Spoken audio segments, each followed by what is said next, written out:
Student, welcome to Pratibha academy classes. मैं doctor Pratibha Singh. आज की क्लास हिंदी साहित्य की एक मैराथन क्लास है जो BPSC teacher exam 2.0 PGT Hindi के लिए है। जैसा कि आप सबको पता है कि कल आप सबका एग्ज़ाम है और आज की ये क्लास लास्ट टाइम रिवीजन के लिए है और ये क्लास आप सभी के लिए काफ़ी ज़्यादा इम्पॉर्टेंट है। तो मैं सबसे पहले आप लोगों को ये बता देती हूँ कि आज की क्लास में हम लोग क्या क्या पढ़ेंगे, किस किस टॉपिक से आपको आज की क्लास में प्रश्नोत्तरी देखने को मिलेगा। ठीक है, तो सबसे पहले हम लोग व्याकरण के 32 प्रश्नोत्तरी हल करेंगे। उसके बाद रीतिकाल के हम लोग 50 प्रश्नोत्तरी देखेंगे। फिर हम लोग हिंदी साहित्य के इतिहास के 30 प्रश्न देखेंगे और उसके बाद हम लोग उपन्यास के 30 से 35 प्रश्न देखेंगे। ठीक है, और अंत में हम लोग व्याकरण के कम से कम 50 प्रश्नोत्तरी हल करेंगे। ठीक है, तो कुल मिलाकर आप सबको आज की क्लास में 200 प्लस प्रश्नोत्तरी देखने को मिलेगा। तो जो भी स्टूडेंट्स इस क्लास को देख रहे हैं वो इस क्लास को ज़्यादा से ज़्यादा अपने दोस्तों के साथ ज़रूर शेयर कर दें। चैनल को सब्सक्राइब करना आप बिल्कुल भी ना भूलें, जिससे आपको टाइम टू टाइम क्लास की अपडेट और नोटिफिकेशन मिलती रहे। और मैंने जो टेस्ट सीरीज़ आप सब के लिए लास्ट टाइम के लिए बनाया था, तो जिन भी स्टूडेंट्स ने उस टेस्ट सीरीज़ को ज्वाइन नहीं किया है, आप सब उस टेस्ट सीरीज़ को ज़रूर ज्वाइन कर लीजिए। उस टेस्ट सीरीज़ को ज्वाइन करने के लिए कमेंट बॉक्स में मैंने अपने टेलीग्राम चैनल का लिंक पिन कर दिया है। वहाँ से आप मेरे टेलीग्राम चैनल पे जुड़ सकते हैं। वहाँ पर आपको कई सारे पीडीएफ और फ्री टेस्ट सीरीज़ देखने को मिल जाएगा। तो आइए हम लोग आज की क्लास को स्टार्ट करते हैं। प्रश्न संख्या 1 देखिए, निम्नलिखित में से अयोग्य वाहक ध्वनि किसे कहा जाता है? विकल्प ए अनुस्वर, विकल्प बी अल्प प्राण, विकल्प सी घोष, विकल्प डी महाप्राण। तो प्रश्न संख्या 1 का सही उत्तर होगा विकल्प ए अनुस्वार। ठीक है, आगे देखिए। प्रश्न संख्या 2 देखिए, चरण कमल बंदो रघुराई इस पंक्ति में कौन सा अलंकार है? विकल्प ए श्लेष अलंकार, विकल्प बी रूपक अलंकार, विकल्प सी तदागुण अलंकार, विकल्प डी भ्रांतिमान अलंकार। तो प्रश्न संख्या 2 का सही उत्तर होगा विकल्प बी रूपक अलंकार। ठीक है, आगे देखिए। प्रश्न संख्या 3 देखिए, व फ किस प्रकार के वर्ण हैं? विकल्प ए दंतोष्ठ, विकल्प बी अनुनासिक, विकल्प सी तालव्य, विकल्प डी कंठोस। तो प्रश्न संख्या 3 का सही उत्तर होगा विकल्प ए दंतोष्ठ। ठीक है, प्रश्न संख्या 4 देखिए, ध्वनि किसकी लघुत्तम इकाई है? और काफी इंपॉर्टेंट प्रश्न है ये। विकल्प ए शब्द, विकल्प बी भाषा, विकल्प सी वर्ण, विकल्प डी अक्षर। तो प्रश्न संख्या 4 का सही उत्तर होगा विकल्प बी भाषा। ठीक है, आगे देखिए। प्रश्न संख्या 5 देखिए, इनमें से कौन सा स्पर्शीय व्यंजन है? विकल्प ए कुवर्ग, विकल्प बी पुवर्ग, विकल्प सी टू वर्ग, विकल्प डी ये सभी। तो प्रश्न संख्या 5 का सही उत्तर होगा ये सभी, विकल्प डी आपका सही होगा। प्रश्न संख्या 6, क कौन सा व्यंजन है? विकल्प ए तालव्य, विकल्प बी दंत्य, विकल्प सी मूर्धन्य, विकल्प डी कंठ्य। तो प्रश्न संख्या 6 का सही उत्तर होगा विकल्प डी। ठीक है, आगे देखिए। प्रश्न संख्या 7 देखिए, निम्नलिखित वर्णों में मूर्धन्य कौन सा है? विकल्प ए च, विकल्प बी ज, विकल्प सी त, विकल्प डी झ। तो प्रश्न संख्या 7 का सही उत्तर होगा विकल्प सी त। ठीक है, आगे देखिए। प्रश्न संख्या 8 देखिए, उल्टी गंगा बहना का अर्थ है? विकल्प सी बहुत चालाक होना, विकल्प बी दोहरा फायदा, विकल्प सी विपरीत काम करना, विकल्प डी अपना नुकसान स्वयं करना। ठीक है, तो प्रश्न संख्या 8 का सही उत्तर होगा आप लोगों का विकल्प सी विपरीत काम करना। अब आप लोग देखिए प्रश्न संख्या 9, अर्ध सम किस मात्रिक जाति का छंद है? विकल्प ए रोला छंद, विकल्प बी दोहा छंद, विकल्प सी चौपाई छंद, विकल्प डी कुंडलियां छंद। ठीक है, तो प्रश्न संख्या 9 का सही उत्तर होगा विकल्प बी दोहा छंद। आगे देखिए प्रश्न संख्या 10, चौपाई छंद के प्रत्येक चरण में कितनी मात्राएं होती हैं? विकल्प ए 10 मात्राएं, विकल्प बी 13 मात्राएं, विकल्प सी 16 मात्राएं, विकल्प डी 18 मात्राएं। तो प्रश्न संख्या 10 का सही उत्तर होगा विकल्प सी 16 मात्राएं। प्रश्न संख्या 11 देखिए, चारू चंद की चंचल किरणें खेल रही थी जल थल में, इस काव्य में कौन सा अलंकार है? विकल्प ए यमक अलंकार, विकल्प बी उपमा अलंकार, विकल्प सी अनुप्रास अलंकार, विकल्प डी रूपक अलंकार। तो प्रश्न संख्या 11 का सही उत्तर होगा विकल्प सी अनुप्रास अलंकार। ठीक है, आगे देखिए। प्रश्न संख्या 12 देखिए, छंद कितने प्रकार के होते हैं? विकल्प ए 1, विकल्प बी 3, विकल्प सी 4, विकल्प डी 5। तो प्रश्न संख्या 12 का सही उत्तर होगा विकल्प बी 3। आगे देखिए। प्रश्न संख्या 13 देखिए, उपमेय में कल्पित उपमान की संभावना को क्या कहते हैं? विकल्प ए उपमा अलंकार, विकल्प बी रूपक अलंकार, विकल्प सी उत्प्रेक्षा अलंकार, विकल्प डी दृष्टांत अलंकार। तो प्रश्न संख्या 13 का सही उत्तर होगा विकल्प सी उत्प्रेक्षा अलंकार। प्रश्न संख्या 14 देखिए, जहां उपमेय में उपमान की समानता प्रकट की जाए वहां कौन सा अलंकार होता है? विकल्प ए उत्प्रेक्षा अलंकार, विकल्प बी उपमा अलंकार, विकल्प सी रूपक अलंकार, विकल्प डी संदेह अलंकार। तो प्रश्न संख्या 14 का सही उत्तर होगा विकल्प बी उपमा अलंकार। आगे देखिए। प्रश्न संख्या 15 देखिए, आहट प्रत्यय के योग से बना शब्द नहीं है। ठीक है, विकल्प ए हिचकिचाहट, विकल्प बी रुकावट, विकल्प सी मुस्कुराहट, विकल्प डी गुड़गुड़ाहट। तो प्रश्न संख्या 15 का सही उत्तर होगा विकल्प बी रुकावट। प्रश्न संख्या 16, यह घोड़ा अच्छा है वाक्य में यह क्या है? विकल्प ए सर्वनामिक विशेषण, विकल्प बी गुणवाचक विशेषण, विकल्प सी सर्वनामिक विशेषण, विकल्प डी संख्यावाचक विशेषण। तो इस प्रश्न का सही उत्तर होगा विकल्प बी सर्वनामिक विशेषण। यहाँ पर ये दोनों ऑप्शन 2 बार रिपीट हो गया है, तो आप लोग ध्यान रखिएगा। तो आपका विकल्प ए और बी दोनों सही होगा। ठीक है, आगे देखिए। प्रश्न संख्या 17, अश्व का पर्यायवाची शब्द नहीं है। विकल्प ए घोड़ा, विकल्प बी खर, विकल्प सी है, विकल्प डी तुरंग। तो इस प्रश्न का सही उत्तर होगा विकल्प बी खर। ठीक है, आगे देखिए। प्रश्न संख्या 18 देखिए, समानाधिकरण किस अव्यय का भेद है? विकल्प ए समुच्चय बोधक, विकल्प बी क्रिया विशेषण, विकल्प सी संबंध बोधक, विकल्प डी विस्मयवादी बोधक। तो प्रश्न संख्या 18 का सही उत्तर होगा आप लोगों का विकल्प ए समुच्चय बोधक। ठीक है, आगे देखिए। प्रश्न संख्या 19, गाय कौन सी संज्ञा है?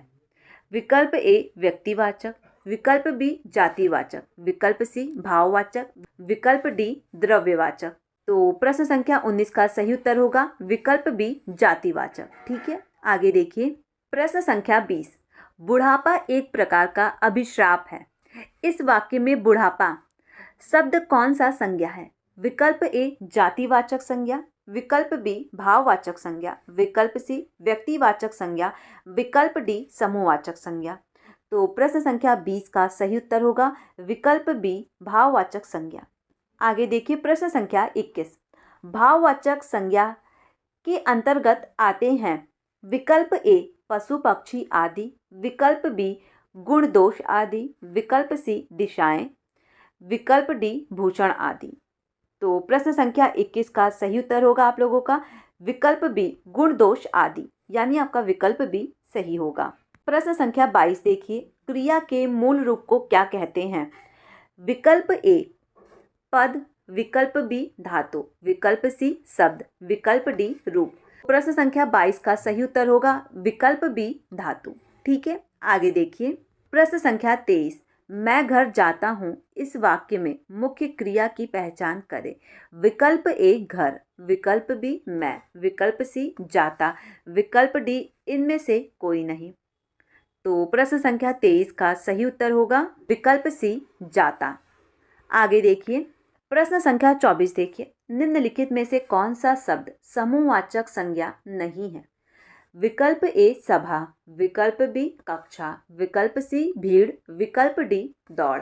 तो प्रश्न संख्या 24 का सही उत्तर होगा आप लोगों का विकल्प डी दौड़। आगे देखिए। प्रश्न संख्या 25 देखिए, चरण कमल में कौन सा समास है? विकल्प ए कर्मधारय समास, विकल्प बी बहुव्रीहि समास, विकल्प सी द्वंद्ववाद समास, विकल्प डी तत्पुरुष समास। तो प्रश्न संख्या 25 का सही उत्तर होगा आप लोगों का विकल्प ए कर्मधारय समास। आगे देखिए प्रश्न संख्या 26, जिस समस्त पद में पहला पद संख्यावाची हो और उससे समुदाय का बोध होता हो उसे कौन सा समास कहते हैं? विकल्प ए अव्ययी भाव समास, विकल्प बी दुगुन समास, विकल्प सी कर्मधारय समास, विकल्प डी द्वंद्ववाद समास। तो प्रश्न संख्या 26 का सही उत्तर होगा विकल्प बी दुगुन समास। ठीक है, आगे देखिए प्रश्न संख्या 27, गुरुदेव शब्द में कौन सा समास है? विकल्प ए कर्मधारय समास, विकल्प बी द्वंद्व समास, विकल्प सी अव्ययी भाव समास, विकल्प डी बहुव्रीहि समास। तो प्रश्न संख्या 27 का सही उत्तर होगा विकल्प ए कर्मधारय समास। ठीक है, आगे देखिए प्रश्न संख्या 28, लंबोदर किस समास का उदाहरण है? विकल्प ए बहुव्रीहि समास, विकल्प बी दुगुन समास का, विकल्प सी अव्ययी भाव समास का, विकल्प डी तत्पुरुष समास का। तो प्रश्न संख्या 28 का सही उत्तर होगा विकल्प ए बहुव्रीहि समास का। आगे देखिए प्रश्न संख्या 29 देखिए उपमान और उपमेय के भेद को क्या कहते हैं? विकल्प ए उपमा अलंकार, विकल्प बी रूपक अलंकार, विकल्प सी उत्प्रेक्षा अलंकार, विकल्प डी भ्रांतिमान अलंकार। तो प्रश्न संख्या 29 का सही उत्तर होगा विकल्प बी रूपक अलंकार। आगे देखिए प्रश्न संख्या 30, ज्यों ज्यों बूढ़े श्याम रंग त्यों त्यों उज्ज्वल होए, इस पंक्ति में कौन सा अलंकार है? तो प्रश्न संख्या 30 का विकल्प देखिए, विकल्प ए विरोधाभास अलंकार, विकल्प बी यमक अलंकार, विकल्प सी उत्प्रेक्षा अलंकार, विकल्प डी रूपक अलंकार। तो प्रश्न संख्या 30 का सही उत्तर होगा विकल्प ए विरोधाभास अलंकार, यानी आपका विकल्प ए सही होगा। प्रश्न संख्या 31 देखिए, कनक कनक ते 100 गुना माँ दत्ता अधिकाय, व खाए बौरात नर ना पाए बौराए, इन पंक्तियों में कौन सा अलंकार है? विकल्प ए उपमा अलंकार, विकल्प बी यमक अलंकार, विकल्प सी अनुप्रास अलंकार, विकल्प डी श्लेष अलंकार। तो प्रश्न संख्या 31 का सही उत्तर होगा विकल्प बी यमक अलंकार। ठीक है, तो इस प्रकार व्याकरण के जो महत्वपूर्ण 30 से 31 प्रश्न उत्तरी थी वो मैंने आप लोगों को हल करवा दिया। अब हम लोग रीतिकाल के महत्वपूर्ण 50 प्रश्न देखेंगे। पहला प्रश्न है, कविराज शिरोमणि की पदवी इनमें से किसे प्राप्त थी? तो वो किसे प्राप्त थी? पद्माकर को। ठीक है, और कई बार परीक्षा में पूछा गया पद्माकर की रचनाओं के बारे में, तो आप लोग एक जगह नोट कर लीजिए पद्माकर की जो रचनाएं हैं जो काफ़ी प्रसिद्ध हैं, जैसे गंगा लहरी, प्रबोध पचासा, यमुना लहरी, पद्माभरण, हेमंत बहादुर, विरुदावली, काफ़ी प्रसिद्ध और कई बार पूछा गया है। एक चीज़ आप लोग को ये भी ध्यान रखना है, जो बच्चे MPPCS दे रहे हैं कि परीक्षा में ऐसे प्रश्न पूछे जा सकते हैं कि पद्माकर का जन्म कहाँ हुआ? तो इनका जन्म हुआ था मध्य प्रदेश में। वीरता, प्रेम और भक्ति के विषय पर ये अपना लेखन कार्य किया करते हैं। आगे हम लोग देखेंगे भूषण। भूषण के भी कुछ रचनाएं काफ़ी प्रसिद्ध हैं। शिवराज भूषण, शिवा बावनी, छत्रसाल दशक, भूषण उल्लास, भूषण हजारा। आगे है बिहारी। बिहारी की एक ही रचना काफ़ी प्रसिद्ध है और उन्होंने अपनी एक ही रचना से काफ़ी प्रसिद्धि प्राप्त की है, और वो रचना है बिहारी सस्सई, जिसमें कुल 719 दोहे संकलित हैं, और इनकी जो दोहे हैं उसमें श्रृंगार रस की प्रधानता काफ़ी ज़्यादा है। साथ ही साथ बिहारी की रचनाओं को गागर में सागर कहा जाता है, जिसका अर्थ है कम शब्दों में अपनी बात को काफ़ी अच्छे तरीके से बोल देना, एक्सप्लेन कर देना। ठीक है, अगले है लाल कवि। लाल कवि की रचना है छत्र हजारा, छत्र प्रकाश, छत्रसाल शतक। ठीक है, तो यहाँ पे देखिए आप लोगों के कितने सारे प्रश्न तैयार हो गए। आगे हम लोग देखेंगे प्रश्न संख्या 2। आचार्य शुक्ल ने रीति काल का प्रवर्तक किसे माना है? तो आचार्य शुक्ल ने रीति काल का प्रवर्तक चिंतामणि को माना है। अब आप लोग के मन में आ रहा होगा आचार्य शुक्ल ने तो रीति काल का प्रवर्तक चिंतामणि को माना है, तो कई बार परीक्षाओं में ये भी प्रश्न पूछा गया है कि डॉक्टर नगेंद्र ने रीति काल का प्रवर्तक किसे माना है? डॉक्टर नगेंद्र ने रीति काल का प्रवर्तक केशवदास को माना है। ठीक है, किसको? केशवदास को। अर्थात आप लोगों को ये चीज़ भी जानना काफ़ी ज़रूरी है कि चिंतामणि का अर्थ क्या होता है। मुझे पता है बहुत कम बच्चों को पता होगा कि चिंतामणि का अर्थ क्या होता है। तो जो चिंतामणि है उसका अर्थ होता है गहना, आभूषण। हिंदू और बौद्ध दोनों परंपराओं में एक मनोकामना पूरी करने वाले एक गहना होता है जिसको चिंतामणि कहा जाता है। ठीक है, अब हम लोग देखेंगे चिंतामणि की कुछ रचनाएं, जैसे रसविलास, सिंगार मंजरी, कविकुल, कल्पतरु। ठीक है, ग्वाल कवि जिनकी रचना है रसिकानंद, रस रंग। ठीक है, काफ़ी प्रसिद्ध है ये दोनों, आप लोग लिख लीजिएगा। मतीराम जिनकी फूल मंजरी तो काफ़ी प्रसिद्ध है। रसाराज, ललित ललाम, वृत्त कौमुदी। केशवदास, रसिक प्रिया, कवि प्रिया, छंदमाला, रामचंद्रिका, वीर सिंह देव चरित्र। मैं जो भी आप लोगों को बता रही हूँ उसको आप लोग काफ़ी अच्छे से नोट्स भी साथ साथ रेडी करते रहिए। बाकी आप लोगों को ये PDF मेरे टेलीग्राम चैनल पे मिल जाएगा, जिसका लिंक मैंने कमेंट बॉक्स में पिन कर दिया है, तो आप इस PDF को वहाँ से लेके काफ़ी अच्छे से पढ़ सकते हैं। प्रश्न संख्या 3, इनमें से रीतिसिद्ध कवि कौन है? तो जो रीतिसिद्ध कवि हैं वो हैं बिहारी। बिहारी पे अभी हम लोगों ने डिस्कशन किया कि बिहारी की एक रचना है बिहारी सतसई, जिसमें 719 दोहे संकलित हैं। ठीक, घनानंद, घनानंद की रचना है सुजान हित प्रबंध, वियोग वेला, सुजान हित। देव की रचना है रस विलास, भाव विलास, कुशल विलास, अष्टयाम, प्रेम चंद्रिका। ठीक, आगे हम देखेंगे प्रश्न संख्या 4, रामचंद्राभरण नामक अलंकार ग्रंथ के रचयिता कौन है? तो इसके रचयिता हैं गोप, जिनकी रचना है रामचंद्र भूषण रामालंकार। सेनापति की जो रचना है काव्यकल्पद्रुम, कवित रत्नाकर, काफ़ी प्रसिद्ध है। द्विजदेव की रचना है सिंगार बत्तीसी, श्रृंगार लतिका, श्रृंगार 40। अगला प्रश्न देखेंगे हम लोग, प्रश्न संख्या 5, हिंदी में लक्षण ग्रंथों की परिपाटी पर रचना करने वाले जो सैकड़ों कवि हुए हैं। क्या? हिंदी में लक्षण ग्रंथों की परिपाटी पर रचना करने वाले जो सैकड़ों कवि हुए हैं वे आचार्य कोटि में नहीं आते हैं, वे कवि ही हैं। कथन किसका है? तो ये जो कथन है वो है आचार्य रामचंद्र शुक्ल का। ये प्रश्न UGC नेट की परीक्षा में पूछा जा चुका है, तो आप लोग इसे विशेष रूप से ध्यान में रखिएगा। आगे देखेंगे हम लोग प्रश्न संख्या 6, इनमें से कौन सा ग्रंथ केशव का नहीं है? तो जो भाषा भूषण है वो केशव की रचना नहीं है। अब आपके मन में विचार आ रहा होगा कि ये रचना किसकी है? तो जो भाषा भूषण रचना है वो है जसवंत सिंह की। प्रश्न संख्या 7, किस कवि की संवाद योजना को सर्वश्रेष्ठ माना गया है? तो संवाद योजना सर्वश्रेष्ठ माना गया है केशवदास की। प्रश्न संख्या 8, भाषा की समाज शक्ति और कल्पना की समाहार शक्ति का सर्वाधिक उपयोग इनमें से किस कवि ने किया है? तो वो किया है बिहारी ने। जहांगीर जस चंद्रिका के रचयिता का नाम है, तो वो है केशवदास। काफ़ी महत्वपूर्ण प्रश्न है, TGT PGT और कई परीक्षाओं में कई बार पूछा गया है। प्रश्न संख्या 10, इशकलता के रचनाकार का नाम बताइए। तो इसके रचनाकार हैं घनानंद। इनमें से सतसई किस कवि ने नहीं लिखा है? तो सतसई पद्माकर ने नहीं लिखा है। बाकी बिहारी, वृंद और मतीराम सब लोगों ने सतसई की रचना की है। प्रश्न संख्या 12, रीतिकाल के किस कवि ने सिंगार, वीर और भक्ति रस की रचनाएं लिखी हैं? तो वो लिखी हैं पद्माकर ने। ठीक है, अब प्रश्न संख्या 13 देखेंगे हम लोग।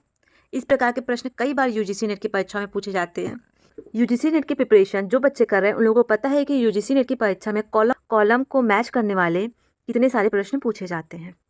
तो आप इस प्रश्न को देखिए, प्रश्न संख्या 13, ग्वाल कवि जिनकी रचना है हामिर हट।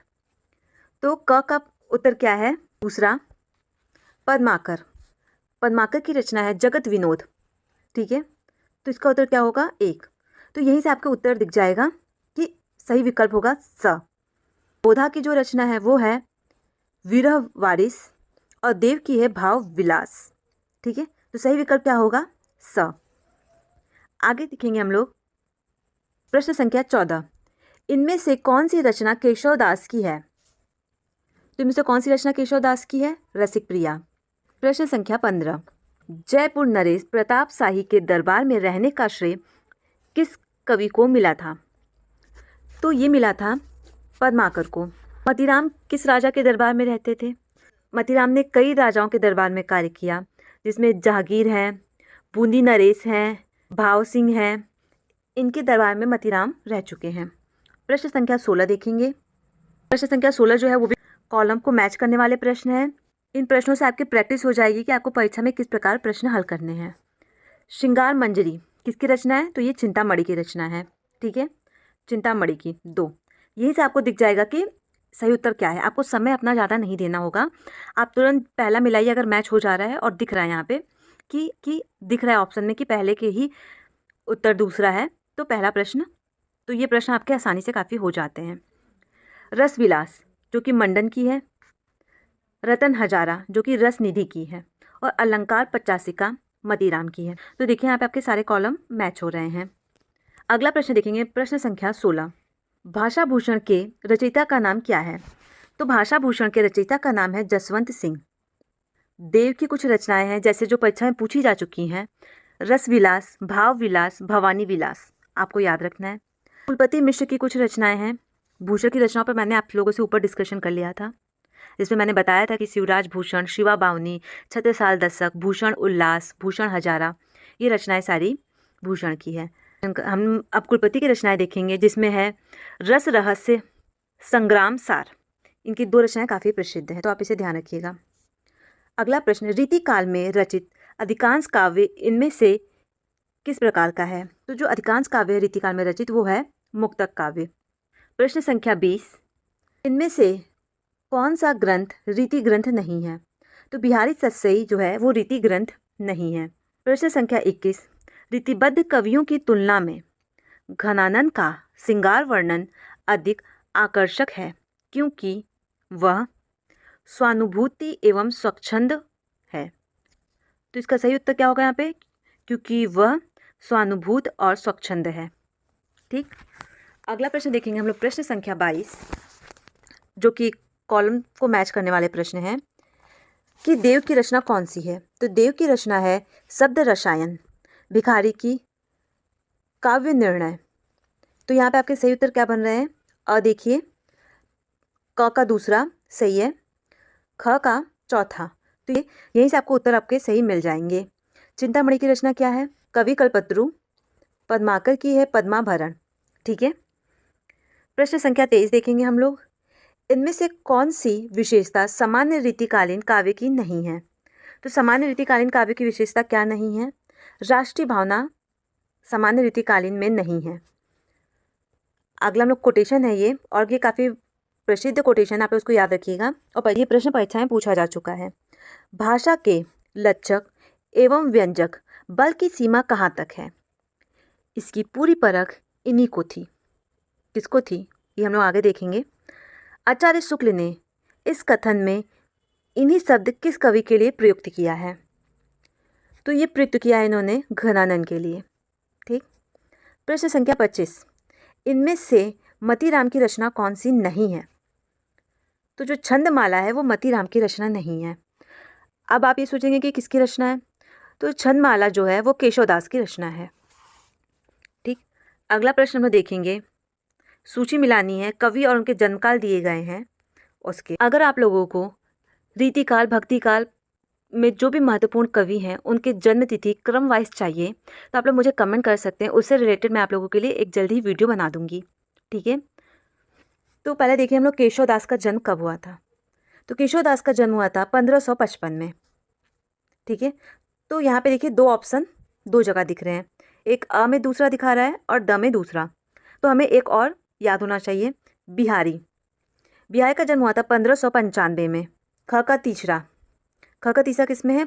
अ में, तो सही विकल्प क्या होगा? अ। मतीराम का जन्म कब हुआ था? 1617 में, और भूषण का 1613 में। आगे हम लोग देखेंगे प्रश्न संख्या 27, चंद्र बदनी मृगलोचनी बाबा कहीं कहीं जाए पंक्ति किस कवि से संबंधित है? तो ये पंक्ति संबंधित है आपकी केशवदास से। प्रश्न संख्या 28, इसमें हम लोगों को ये मैच करना है कि कौन से कवि किस राजा के आश्रय में रहते थे। तो जो बिहारी हैं, बिहारी किसके आश्रय में रहते थे? जयसिंह के। तो क का सही उत्तर क्या होगा? चौथा। तो यहीं पे देख लीजिए आपके पहले ही उत्तर दिख गए। ठीक है, तो सही विकल्प क्या होगा? ब। फिर भी एक बार हम लोग मैच कर लेते हैं। देव किस राजा के दरबारी कवि थे? तो जो देव थे वो राजा भवानी सिंह के दरबारी कवि थे। भूषण शिवाजी के दरबारी कवि थे। पद्माकर प्रताप शाही के दरबारी कवि थे। ठीक है, अगला प्रश्न हम लोग देखेंगे, अलंकार चंद्रोदय नामक ग्रंथ के रचयिता कौन है? तो इस ग्रंथ के रचयिता हैं रसिक सुमति। ठीक है, प्रश्न संख्या 30, हरिणी के नैना नु तेरे हरिणी के ये नैन में कौन सा अलंकार है? तो इसमें यमक प्रतीप है। प्रश्न संख्या 31, कुंदन को रंग फीको लागे, कुंदन को रंग फीको लागे, छलके अति अंगनी चारू गोराई, यह पंक्ति किसकी है? तो ये पंक्ति है मतीराम की, और ये प्रश्न यूजीसी नेट में पूछा जा चुका है। प्रश्न संख्या 32, रीतिकाल के कौन से प्रसिद्ध कवि भारतेंदु के पिता थे? तो भारतेंदु हरिश्चंद्र के पिता कौन थे? गिरधर दास।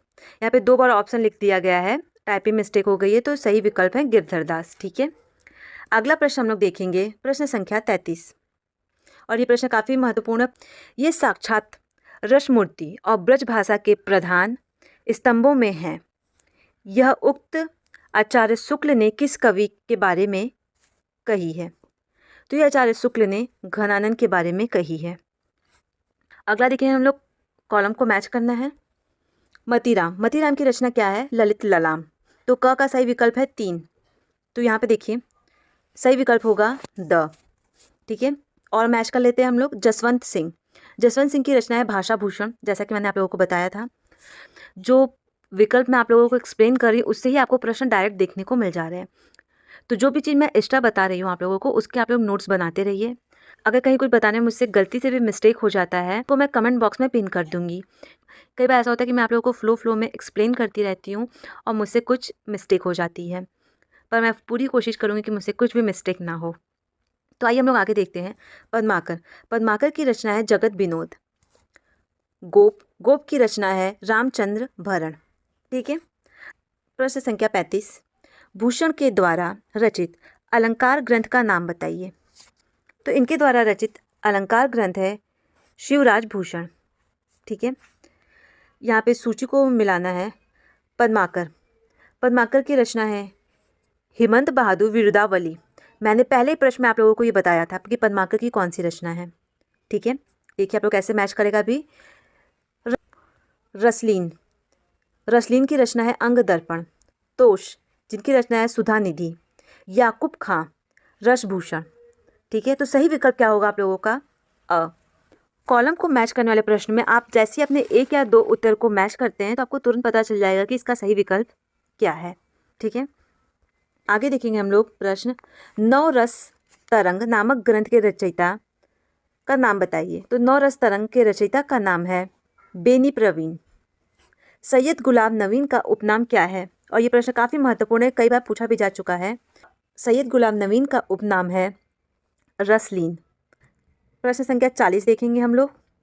ढेल सो बनायत आए मेल सभा के बीच, लोगन कवित कियो खेल करी जानो है। यह पंक्ति किस कवि की है? तो जो ये पंक्ति है ये है बोधा की, और कई बार यूजीसी नेट की परीक्षा में पूछा जा चुका है। अगला प्रश्न देखेंगे, प्रश्न संख्या 41, जान मिले तो जहान मिले, नहीं जान मिले तो जहान कहाँ को। यह पंक्ति किस कवि की है? लगभग हिंदी साहित्य के सभी विद्यार्थियों को ये पंक्ति काफ़ी अच्छे से याद होगी, और ये पंक्ति है बोधा की। अगला प्रश्न देखेंगे, व्यंग्यार्थ कौमुदी के रचनाकार इनमें से कौन है? तो व्यंग्यार्थ कौमुदी के रचनाकार हैं प्रताप सिंह। अगला प्रश्न हम लोग देखेंगे, इनमें से रीतिकाल के उस कवि का नाम बताएं जो निम्बार्का संप्रदाय में दीक्षित था और जिसने रीति निरूपक ग्रंथ लिखे। तो वो कौन से कवि हैं? वो हैं रसिक गोविंद। ठीक है, वो कौन से कवि हैं? रसिक गोविंद। अगला प्रश्न देखेंगे, प्रश्न संख्या 44, रस पीयूष निधि ग्रंथ के रचयिता कौन है? तो इसके रचयिता हैं सोमनाथ। अब हम लोग देखेंगे प्रश्न संख्या 45। ठीक है, रसिकानंद की रचना किस कवि ने की है? तो रसिकानंद की रचना की है ग्वाल कवि ने। अगला देखेंगे प्रश्न हम लोग को, आप लोग थोड़ा ध्यान से समझिए। ब्रज भाषा गद्य के माध्यम से विषय को समझाने का प्रयास इनमें से किस रीति ग्रंथ में किया गया है? तो किस रीति ग्रंथ में किया गया है? व्यंग्यार्थ कौमुदी में।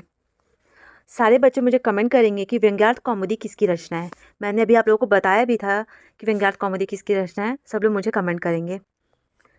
आचार्य रामचंद्र शुक्ल ने हिंदी का प्रथम नाटक किस रीतिकालीन कवि द्वारा रचित माना है? तो वो माना है महाराजा विश्वनाथ सिंह द्वारा। अगला प्रश्न हम लोग देखेंगे, आचार्य रामचंद्र शुक्ल ने मतीराम और पद्माकर के समकक्ष इनमें से किस कवि को माना है? तो समकक्ष माना है उन्होंने बेनी प्रवीण को। अगला प्रश्न हम लोग देखेंगे, भूषण को कवि भूषण की उपाधि किसने दी थी? तो भूषण को कवि भूषण की उपाधि किसने दी थी? सोलंकी राजा रुद्र सिंह ने। आप लोगों को याद रखना है, ये प्रश्न काफ़ी महत्वपूर्ण है और कई बार परीक्षा में पूछा भी जा चुका है। प्रश्न संख्या 50 और ये हम लोगों के टेस्ट सीरीज का अंतिम प्रश्न है। ठीक है, तो प्रश्न संख्या 50 हम लोग देखते हैं। रीतिकाल के उस कवि का नाम बताएं जो जाति का ब्राह्मण था किंतु किसी प्रेमिका के प्रेम के कारण उससे विवाह करने हेतु मुसलमान बन गए थे। तो वो हैं आलम। इस प्रकार हम लोगों ने रीतिकाल के 50 महत्वपूर्ण प्रश्नोत्तरी को पढ़ लिया है। अब हम लोग देखेंगे हिंदी साहित्य के इतिहास के 30 से 35 महत्वपूर्ण प्रश्नोत्तरी। ठीक है, तो आइए हम लोग पढ़ना प्रारंभ करते हैं। तो आइए देखते हैं हम लोग पहला क्वेश्चन, हिंदी साहित्य का आदिकाल। हिंदी का इतिहास ग्रंथ है। इस ग्रंथ के रचनाकार का नाम क्या है? ठीक है, विकल्प क आचार्य रामचंद्र शुक्ल, विकल्प ख हजारी प्रसाद द्विवेदी, विकल्प ग नलिन विलोचन शर्मा, विकल्प घ रामविलास शर्मा। तो आपका सही उत्तर होगा हजारी प्रसाद द्विवेदी। ठीक है, अब आपको कुछ चीज़ें ध्यान रखनी है। जितने भी स्टूडेंट्स इस वीडियो को देख रहे हैं वो पेन और कॉपी को साथ में लेकर बैठे। तो सबसे पहले आपको ये ध्यान रखना होगा कि हिंदी साहित्य का आदिकाल कब प्रकाशित हुआ था। तो ये रचना 1952 ईस्वी में प्रकाशित हुई थी। हजारी प्रसाद द्विवेदी की दो रचनाएं और भी काफ़ी प्रसिद्ध हैं। पहला है हिंदी साहित्य का उद्भव और विकास। इसका प्रकाशन वर्ष भी 1952 ईस्वी है। आगे देखेंगे हम लोग, रीतिकाल को श्रृंगार काल की संज्ञा किसने दी है? ठीक है, तो आपके विकल्प हैं, विकल्प क मिश्र बंधु, विकल्प ख विश्वनाथ प्रसाद, विकल्प ग आचार्य रामचंद्र शुक्ल, विकल्प घ डॉक्टर नगेंद्र। तो आपका सही उत्तर क्या होगा? सही उत्तर होगा विश्वनाथ प्रसाद। ठीक है, ये प्रश्न अभी जो बिहार टीचर भर्ती की परीक्षा हुई है उसमें ये प्रश्न पूछा भी जा चुका है। ठीक है, तो विश्वनाथ प्रसाद मिश्र ने रीतिकाल को श्रृंगार काल कहा है और मिश्र बंधु ने रीतिकाल को अलंकृत काल कहा है और आचार्य रामचंद्र शुक्ल ने रीतिकाल को रीतिकाल कहा है। ठीक है, आगे देखेंगे हम लोग, राजस्थानी भाषा और साहित्य पुस्तक के लेखक हैं। विकल्प क मोतीलाल मिनारिया, मुनिचिन्ह विजय, विकल्प ग टीकम सिंह तोमर, विकल्प घ गौरी शंकर हीराचंद ओझा। तो आपका सही उत्तर होगा मोतीलाल मिनारिया।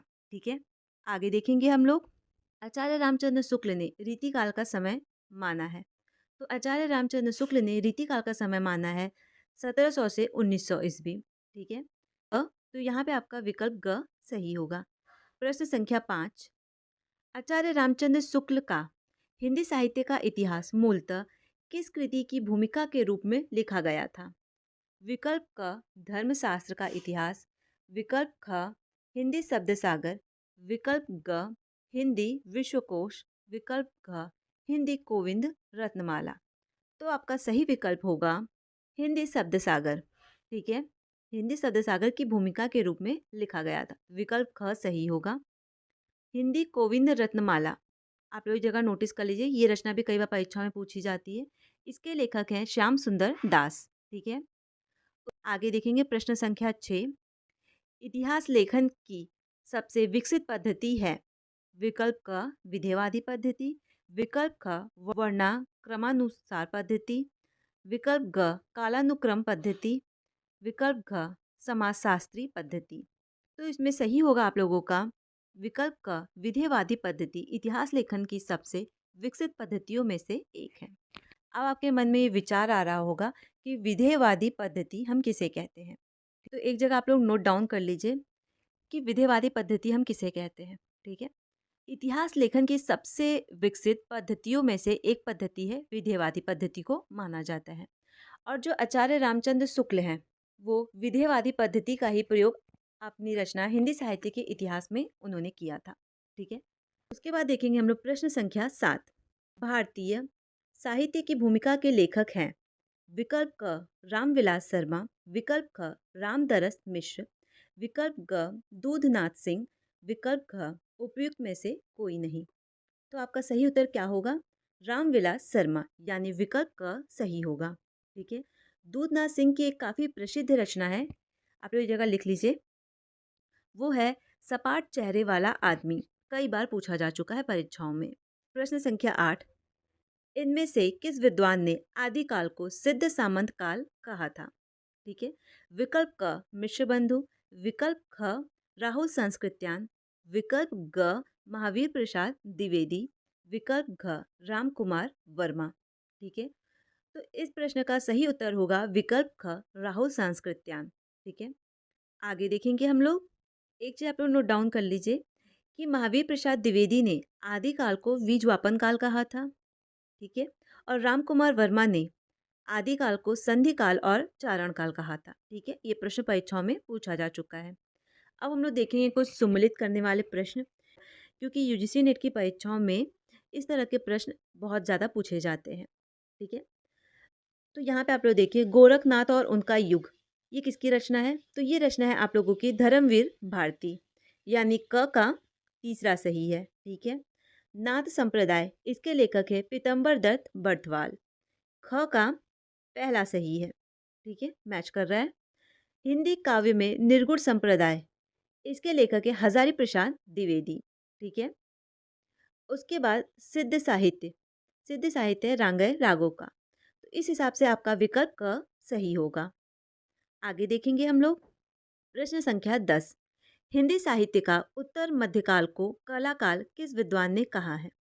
विकल्प क विश्वनाथ प्रसाद मिश्र, विकल्प ख आचार्य रामचंद्र शुक्ल, विकल्प ग मिश्र बंधु, विकल्प घ रामाशंकर शुक्ल रसाल। ठीक है, तो आपका सही उत्तर क्या होगा? विकल्प घ रामाशंकर शुक्ल रसाल ने उत्तर मध्यकाल को कलाकाल कहा है। काफी बेसिक क्वेश्चन है और बहुत बार परीक्षाओं में पूछा जाता है। अब देखेंगे हम लोग प्रश्न संख्या 11 और मोस्ट इम्पॉर्टेंट क्वेश्चन है, क्योंकि ये प्रश्न परीक्षाओं में बहुत बार पूछा गया है। तो प्रश्न संख्या 11 देखिए आप लोग। ज्ञान राशि के संचित कोश का नाम है साहित्य। साहित्य के संदर्भ में यह किसका कथन है? विकल्प क डॉक्टर नगेंद्र, विकल्प ख महावीर प्रसाद द्विवेदी, विकल्प ग रामचंद्र शुक्ल, विकल्प घ हजारी प्रसाद द्विवेदी। इस प्रश्न का सही उत्तर होगा महावीर प्रसाद द्विवेदी। ठीक है, आगे देखेंगे हम लोग प्रश्न संख्या 12। रीतिकाल को अलंकित काल किसने कहा है? विकल्प क मिश्रबंधु, विकल्प ख विश्वनाथ प्रसाद, विकल्प ग श्री कृष्णलाल, विकल्प घ परशुराम चतुर्वेदी। तो आपका सही उत्तर होगा विकल्प का मिश्र बंधुओं ने। ठीक है, विश्वनाथ प्रसाद मिश्र ने रीतिकाल को श्रृंगार काल कहा था। ठीक है, आगे देखेंगे हम लोग। हिंदी साहित्य 20वीं शताब्दी के रचयिता हैं। विकल्प क बच्चन सिंह, विकल्प ख नंदुलारे बाजपेयी, विकल्प ग नामवर सिंह और विकल्प घ निर्मल जैन। इस प्रश्न का सही उत्तर होगा नंदुलारे बाजपेयी। विकल्प ख सही होगा। और नंदुलारे बाजपेयी की कुछ और पुस्तकें काफ़ी प्रसिद्ध हैं, जो कि परीक्षाओं में कई बार पूछी जा चुकी हैं। आप उसे एक जगह नोट डाउन कर लीजिए। इनकी पहली पुस्तक है जयशंकर प्रसाद, दूसरी है महाकवि निराला, तीसरी है रस सिद्धांत और चौथी है नए साहित्य नए प्रश्न। ये जो रचना है नए साहित्य नए प्रश्न, ये प्रश्न एमपी सेट की जो परीक्षा हुई थी उसमें पूछा जा चुका है। ठीक है, आगे देखेंगे हम लोग। कविता कौमुदी किसकी रचना है? विकल्प क राम नरेश त्रिपाठी, विकल्प ख राहुल संस्कृत्यान, विकल्प ग श्याम सुंदर दास, विकल्प घ डॉक्टर नगेंद्र। तो आपका सही उत्तर क्या होगा? राम नरेश त्रिपाठी, यानी विकल्प क। ठीक है, आगे देखेंगे हम लोग। शिव सिंह सरोज का रचना काल है। विकल्प क 1883 ईस्वी, विकल्प ख 1836 ईस्वी, विकल्प ग 1830 ईस्वी, विकल्प घ 1810 ईस्वी। तो आपका सही उत्तर क्या होगा? विकल्प क 1883 ईस्वी। आगे देखेंगे हम लोग। प्रश्न संख्या 16, भक्ति काल का नाम पूर्व मध्यकाल किस आचार्य ने दिया है? विकल्प क डॉक्टर नगेंद्र, विकल्प ख डॉक्टर रामकुमार वर्मा, विकल्प ग नंदुलारे वाजपेयी, विकल्प घ हजारी प्रसाद द्विवेदी। इस प्रश्न का सही उत्तर क्या होगा? तो सही उत्तर होगा आप लोगों का विकल्प घ यानी हजारी प्रसाद द्विवेदी। ठीक है, आगे देखेंगे हम लोग। और ये प्रश्न काफ़ी इंपॉर्टेंट है, कई बार परीक्षाओं में पूछा जा चुका है। मिश्र बंधु ने परिवर्तन काल की समय सीमा निर्धारित की है। प्रश्न संख्या 17 का सही उत्तर होगा 1890 से 1925 ईस्वी तक की समय सीमा मानी गई है परिवर्तन काल की। अगला प्रश्न देखेंगे और ये प्रश्न वेरी इंपॉर्टेंट, आप लोग जगह नोट डाउन कर लीजिएगा। साहित्य जनता की चित्तवृत्तियों का संचित प्रतिबिंब है। यह पंक्ति किस रचनाकार की है? विकल्प क महावीर प्रसाद द्विवेदी, विकल्प ख आचार्य रामचंद्र शुक्ल, विकल्प ग गुलाब राय, विकल्प घ प्रेमचंद। ठीक है, तो आपका सही उत्तर क्या होगा? विकल्प ख आचार्य रामचंद्र शुक्ल। आप लोग ये जगह नोट डाउन कर लीजिए। महावीर प्रसाद द्विवेदी की एक कथन काफ़ी इंपॉर्टेंट है और परीक्षाओं में कई बार पूछा जा चुका है। कथन को आप लोग नोट डाउन कीजिए। कविता का विषय मनोरंजन एवं उपदेशजनक होना चाहिए। ठीक है, कविता का विषय मनोरंजक एवं उपदेशजनक होना चाहिए। ये प्रश्न भी पीजीटी की परीक्षा में पूछा जा चुका है। आगे देखेंगे, हिंदी गोविंद रत्नमाला के लेखक हैं।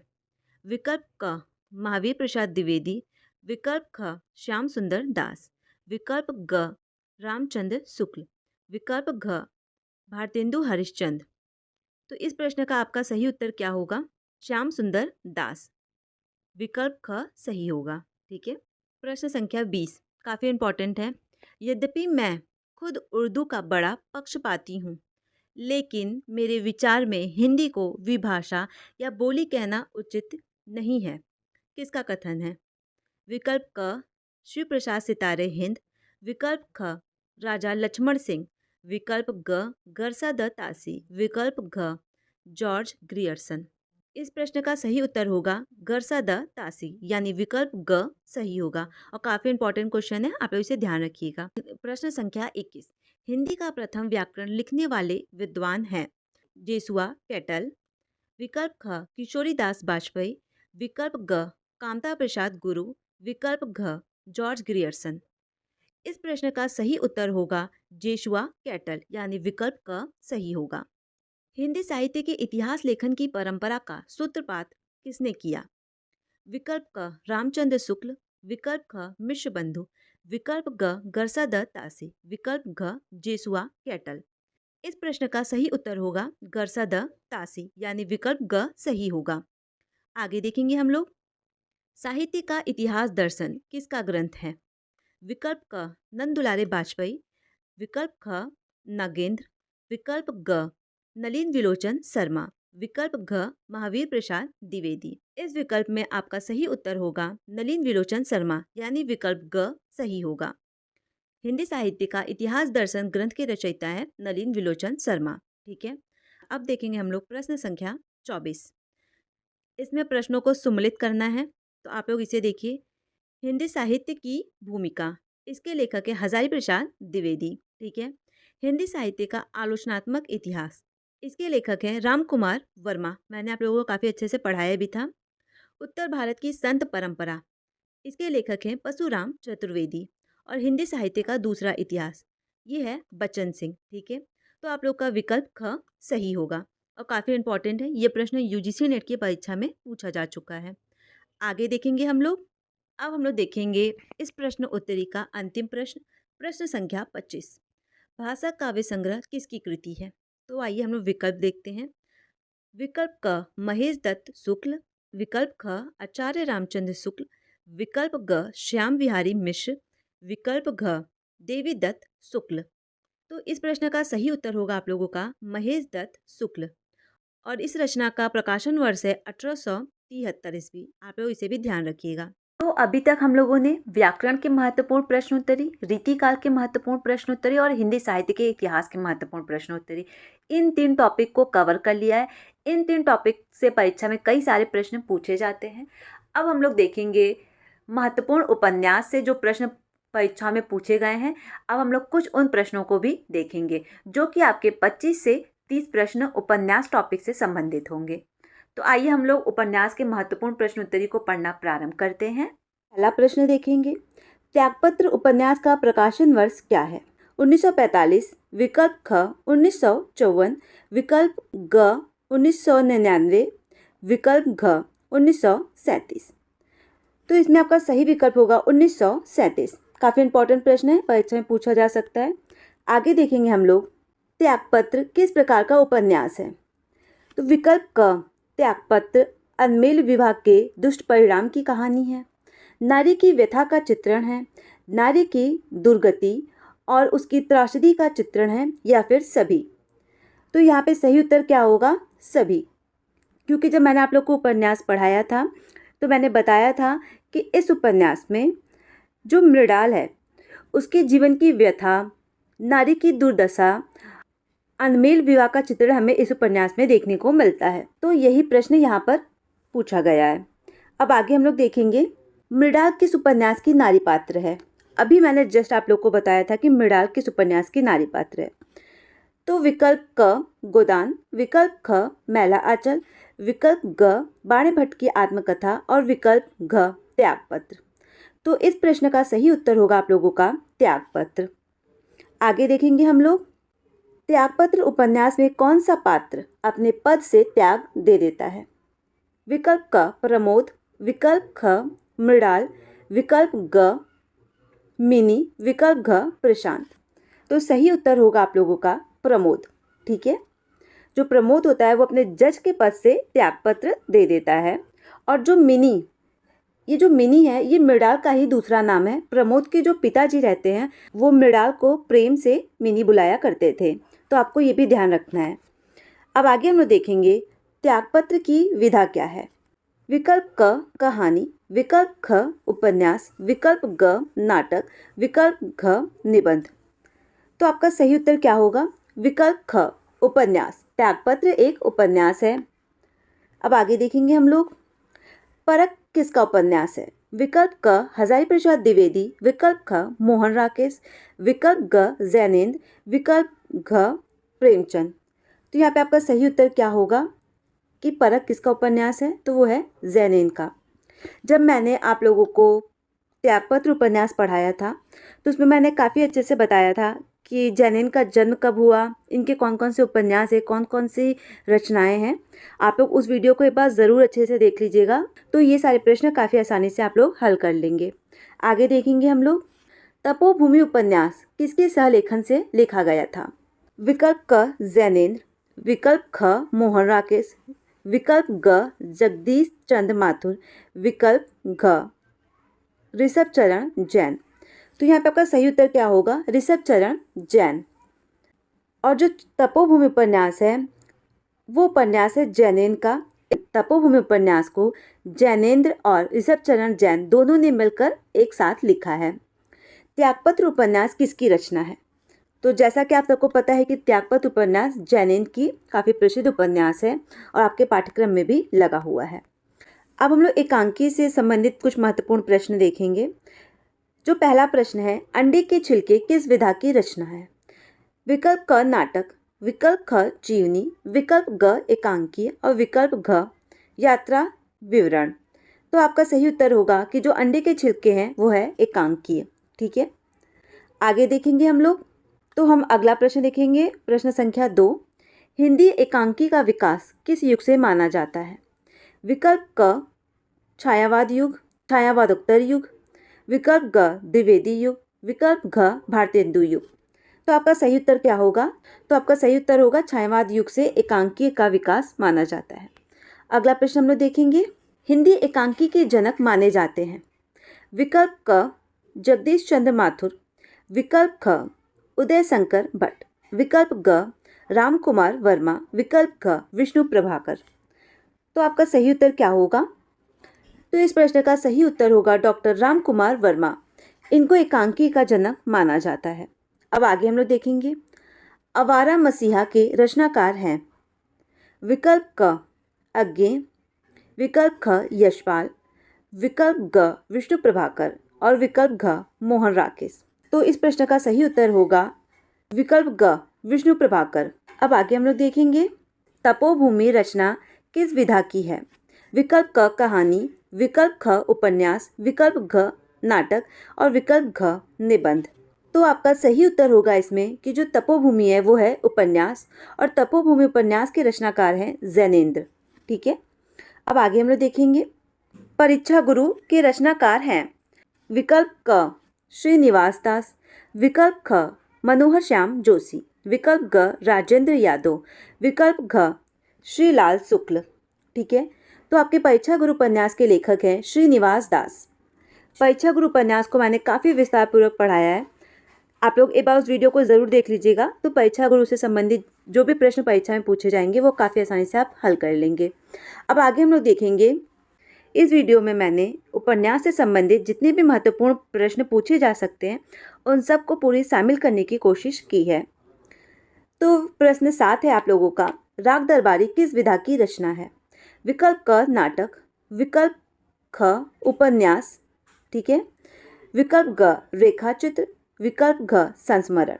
तो जो राग दरबारी है वो है आप लोगों का उपन्यास। ठीक है, राग दरबारी उपन्यास के लेखक है लाला श्रीनिवास दास। अब आगे हम लोग देखेंगे उपन्यास विधा पर आधारित रचना है।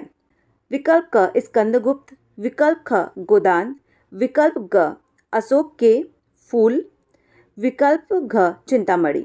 ठीक है, तो उपन्यास विधा पर आधारित आप लोगों की जो रचना है वो है गोदान, क्योंकि स्कंदगुप्त, अशोक के फूल और चिंतामणि ये तीनों निबंध है। स्कंदगुप्त जो निबंध है वो जयशंकर प्रसाद का है, अशोक के फूल हजारी प्रसाद द्विवेदी का है और चिंतामणि आचार्य रामचंद्र शुक्ल का निबंध है। अब आगे हम लोग देखेंगे प्रेमचंद ने किस विधा को मानव चरित्र का चित्र मात्र कहा है। विकल्प क जीवनी, विकल्प ख उपन्यास, विकल्प ग कहानी, विकल्प घ संस्मरण। ठीक है, तो इस प्रश्न का सही उत्तर होगा विकल्प ख, उपन्यास को प्रेमचंद जी ने मानव जीवन का चरित्र मात्र कहा है। अब हम लोग देखेंगे प्रश्न संख्या 10वां, राग दरबारी की रचना विधा है। विकल्प क कविता, विकल्प ख नाटक, विकल्प ग निबंध और विकल्प घ इनमें से कोई नहीं। तो जो राग दरबारी है वो आप लोगों का उपन्यास है, तो इस प्रश्न का सही उत्तर होगा इनमें से कोई नहीं। आगे हम लोग देखेंगे निम्नलिखित में से कौन सी रचना उपन्यास नहीं है। विकल्प क परीक्षा गुरु, विकल्प ख तितली, विकल्प ग अशोक के फूल, विकल्प घ गबन। तो आप सबको पता है कि जो अशोक के फूल है वो आप लोगों का उपन्यास नहीं है। अशोक के फूल जो है वो निबंध है। यहाँ पे थोड़ा टाइपिंग मिस्टेक हो गया है। तो जो अशोक के फूल है वो आप लोग का निबंध है और इस निबंध के रचनाकार हैं हजारी प्रसाद द्विवेदी। गोदान उपन्यास के लेखक हैं विकल्प क भारतेंदु हरिश्चंद्र, विकल्प ख मुंशी प्रेमचंद, विकल्प ग यशपाल, विकल्प घ जैनेन्द्र। तो इस प्रश्न का सही उत्तर होगा गोदान उपन्यास के लेखक हैं मुंशी प्रेमचंद। और गोदान उपन्यास का प्रकाशन वर्ष क्या है आपको पता होना चाहिए, 1936 ईस्वी। ठीक है, अब हम लोग देखेंगे प्रश्न संख्या 13, गिरते दीवार के रचनाकार हैं। विकल्प क उपेंद्र नाथ अशक, शिव प्रसाद सिंह, विकल्प ग अज्ञे, विकल्प घ रामविलास शर्मा। तो गिरते दीवार उपन्यास के रचनाकार हैं उपेंद्र नाथ अशक। प्रश्न संख्या 14, कौन सी रचना उपन्यास विधा नहीं है। विकल्प क 100 अजान एक सुजान, विकल्प ख निसहाय हिंदू, विकल्प ग गबन, विकल्प घ बंगाल का अकाल। तो इस प्रश्न का सही उत्तर होगा आप लोगों का बंगाल का अकाल, जो कि उपन्यास विधा नहीं है। प्रश्न संख्या 15, चारुचंद्र लेखा के रचनाकार हैं। अब विकल्प देखिए, विकल्प क महावीर प्रसाद द्विवेदी, विकल्प ख हजारी प्रसाद द्विवेदी, विकल्प ग अज्ञे, विकल्प घ जैनेन्द्र कुमार। ठीक है, तो इस प्रश्न का सही उत्तर होगा आप लोगों का हजारी प्रसाद द्विवेदी। ठीक है, प्रश्न संख्या 16, चारुचंद्र लेखा की विधा है। विकल्प क कहानी, विकल्प ख उपन्यास, विकल्प ग निबंध, विकल्प घ नाटक। तो इस प्रश्न का सही उत्तर होगा वो है उपन्यास। अब आगे देखेंगे हम लोग कायाकल्प। कायाकल्प के रचनाकार हैं। विकल्प क मुंशी सदासुखलाल, विकल्प ख भारतेंदु हरिश्चंद्र, विकल्प ग जयशंकर प्रसाद, विकल्प घ मुंशी प्रेमचंद। ठीक है, तो प्रश्न संख्या 17 का आपका सही उत्तर होगा विकल्प घ प्रेमचंद। प्रेमचंद का ही उपन्यास है कायाकल्प। अब आगे देखेंगे, प्रेमचंद का उपन्यास नहीं है, काफ़ी इजी प्रश्न है। विकल्प क गोदान, आप सबको पता है कि है। विकल्प ख निर्मला, ये भी है। रंगभूमि, और ये भी प्रेमचंद का उपन्यास है। तो जो त्यागपत्र है ये उपन्यास है जैनेन का। तो इस प्रश्न का सही उत्तर होगा कि त्यागपत्र उपन्यास मुंशी प्रेमचंद का नहीं है। प्रश्न संख्या 19, बाणे भट्ट की आत्मकथा किस विधा की रचना है? ठीक है, विकल्प क उपन्यास, विकल्प ख कहानी, विकल्प ग जीवनी, विकल्प घ आत्मकथा। तो जो बाणे भट्ट की आत्मकथा है वो है उपन्यास, और बाणे भट्ट की आत्मकथा के लेखक हैं हजारी प्रसाद द्विवेदी। आगे देखिए, नदी के द्वीप के रचनाकार हैं। तो नदी के द्वीप के रचनाकार हैं, एक बार आप उसका विकल्प देख लीजिए।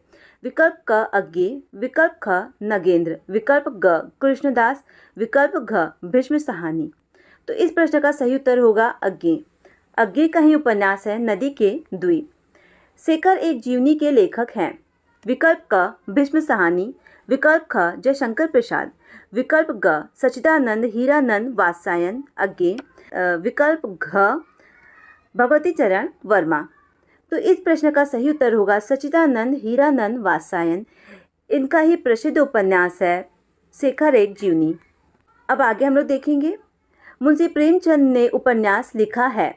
विकल्प क चंद्रकांता, विकल्प ख गोदान। ठीक है, यहाँ पे थोड़ा टाइपिंग मिस्टेक हो गया है, यहाँ पे है गोदान। ठीक है, विकल्प ग परीक्षा गुरु, विकल्प घ नौका डूबी। तो इस प्रश्न का सही उत्तर होगा प्रेमचंद का उपन्यास है गोदान। ठीक है, क्या है? गोदान।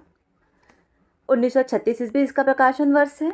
अब आगे देखेंगे, 23 सुनीता विधा की दृष्टि से रचना है। विकल्प क कहानी, विकल्प ख आलोचना की, विकल्प ग निबंध की, विकल्प घ उपन्यास की।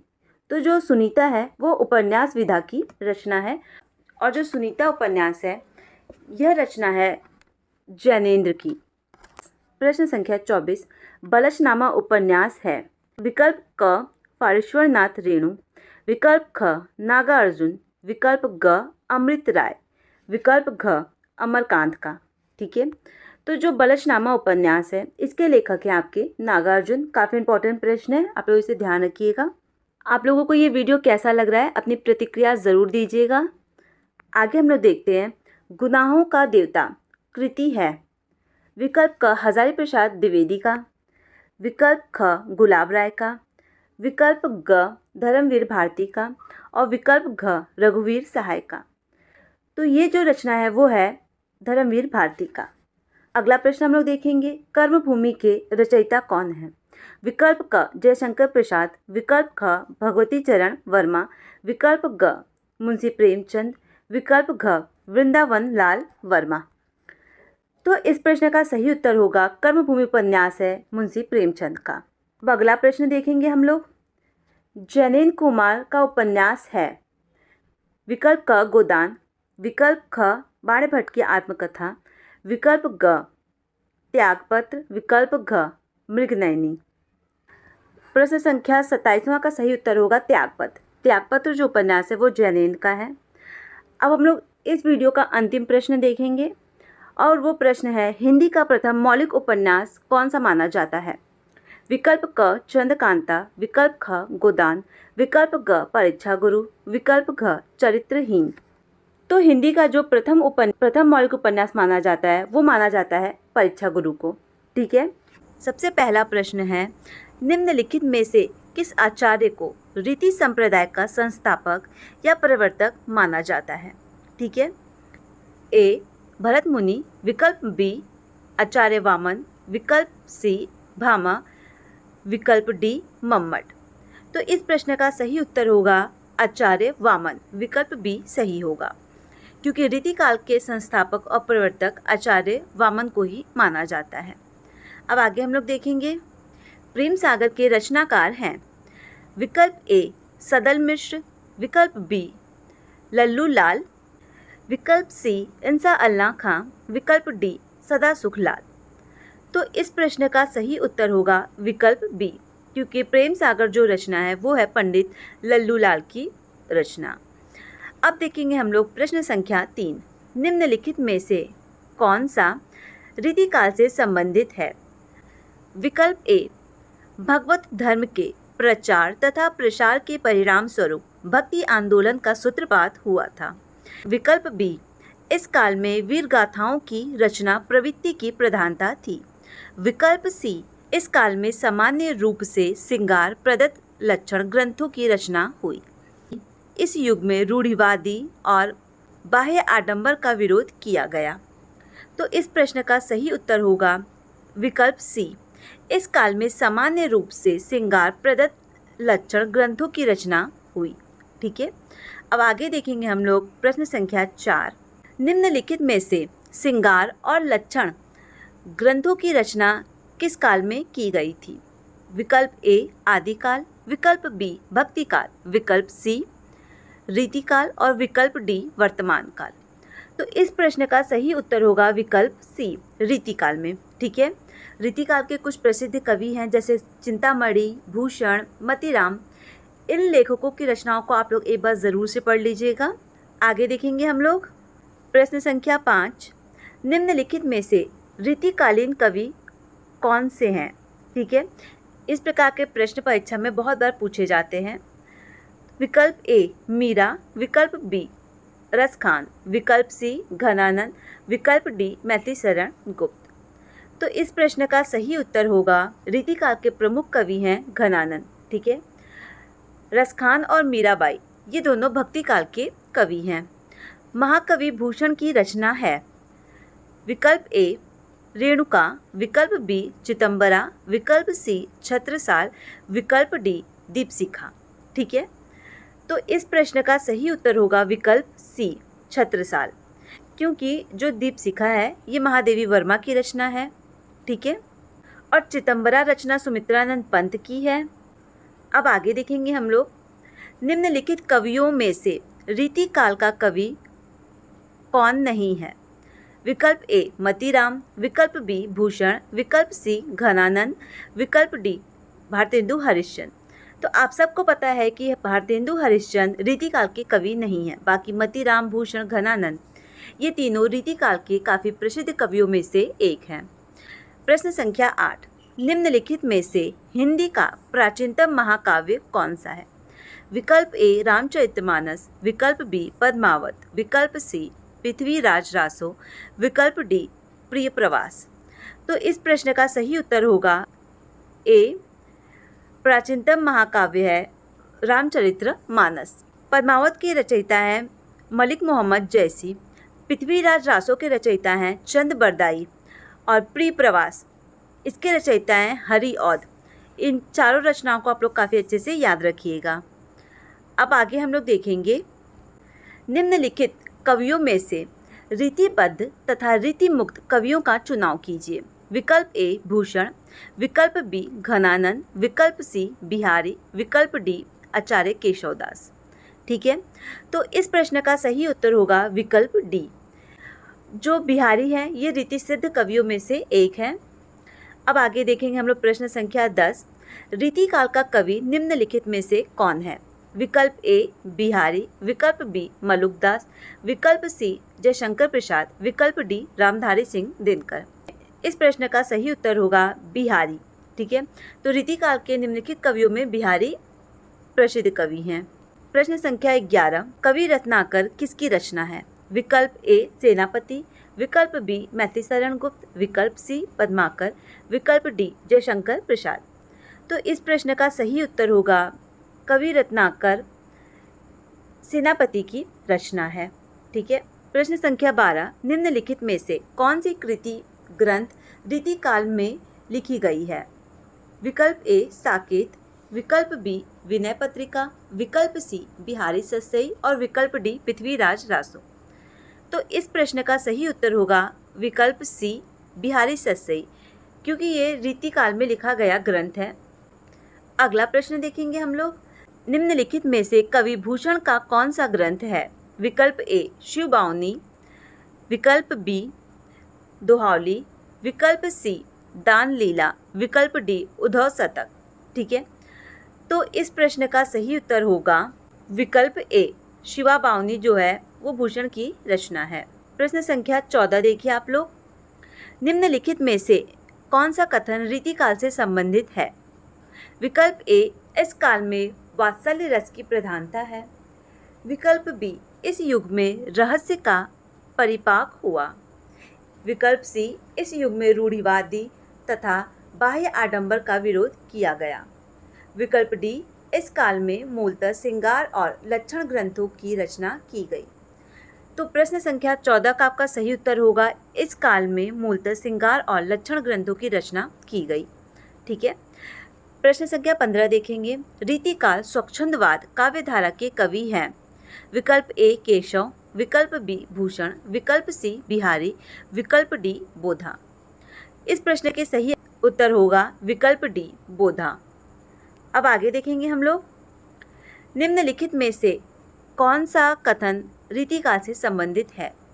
विकल्प ए, भगवत धर्म के प्रचार तथा प्रसार के परिणाम स्वरूप भक्ति आंदोलन का सूत्रपात हुआ था, विकल्प बी, इस काल में वीर गाथाओं की रचना प्रवृत्ति की प्रधानता थी, विकल्प सी, इस काल में सामान्य रूप से श्रृंगार प्रधान लक्षण ग्रंथों की रचना हुई, विकल्प डी, खड़ी बोली काव्य भाषा के रूप में प्रतिष्ठित हो चुकी थी। तो प्रश्न संख्या 16 का सही उत्तर होगा विकल्प सी, इस काल में सामान्य रूप से श्रृंगार प्रधान लक्षण ग्रंथों की रचना हुई थी। प्रश्न संख्या 17, निम्नलिखित में से श्रृंगार और लक्षण ग्रंथों की रचना किस काल में की गई? विकल्प ए आदिकाल, विकल्प बी भक्तिकाल, विकल्प सी रीतिकाल, विकल्प डी वर्तमान काल। तो प्रश्न संख्या 17 का सही उत्तर होगा रीतिकाल। रीतिकाल में लक्षण ग्रंथ और श्रृंगारिक ग्रंथों की रचना काफ़ी मात्रा में की गई थी। जैसी का पद्मावत किस भाषा में लिखा गया है? Very important question. विकल्प ए ब्रजभाषा, विकल्प बी अवधी, विकल्प सी खड़ी बोली, विकल्प डी फारसी। ठीक है, तो इस प्रश्न का सही उत्तर होगा विकल्प बी, अवधी भाषा में जैसी की रचना पद्मावत को लिखा गया है।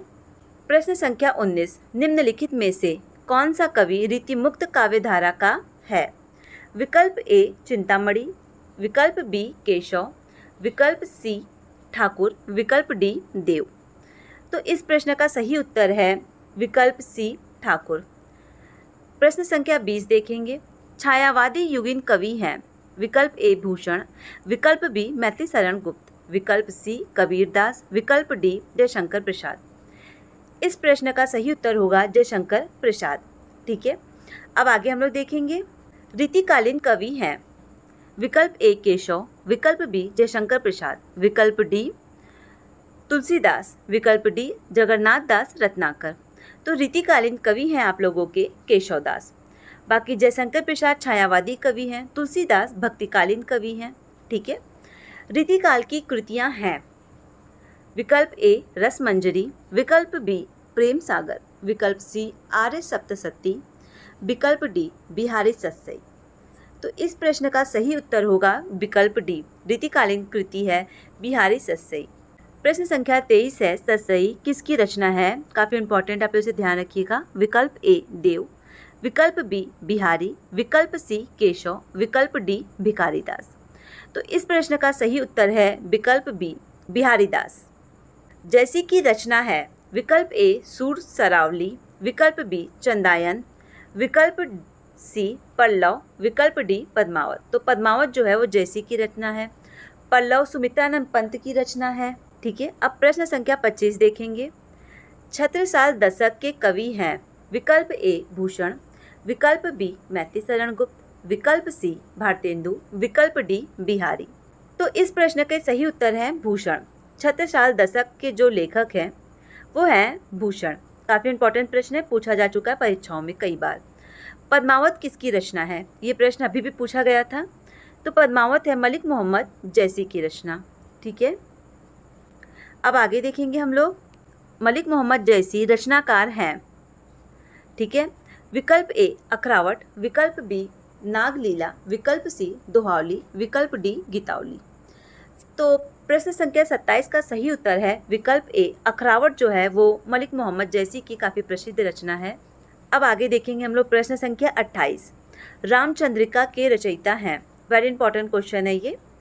विकल्प ए कबीरदास, विकल्प बी बिहारी, विकल्प सी केशवदास, विकल्प डी सूरदास। तो इस प्रश्न का सही उत्तर होगा विकल्प सी केशवदास।